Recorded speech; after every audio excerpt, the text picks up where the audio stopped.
சங்கீதம் 31:24. கர்த்தருக்கு காத்திருக்கிறவர்களே, நீங்கள் எல்லாரும் திடமனதா இருங்கள், அவர் உங்கள் இருதயத்தை ஸ்திரப்படுத்துவார். சில வேளைகளிலே நாம் காத்திருந்து காத்திருந்து நாம் நினைத்த காரியங்கள் நிறைவேறாமல் இருக்கலாம்.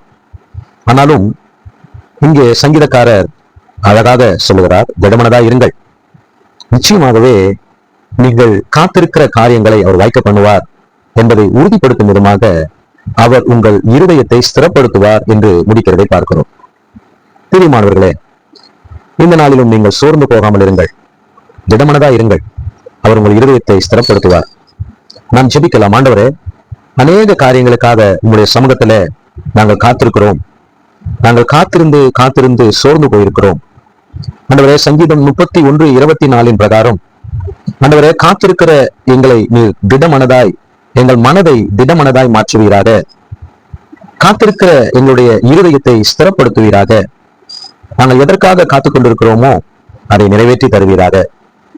இந்த செய்தியை கேட்டுக்கொண்டிருக்கிற ஒவ்வொருவருக்காகவும் அவர்கள் காத்துக் கொண்டிருக்கிற காரியங்கள் நிறைவேறும்படியாகவும், நீர் அவருடைய இருதயத்தை ஸ்திரப்படுத்தும்படியாகவும், நீர் அவர்களை திடமனதாய் மாற்றும்படியாகவும் நான் ஜெபிக்கிறேன்.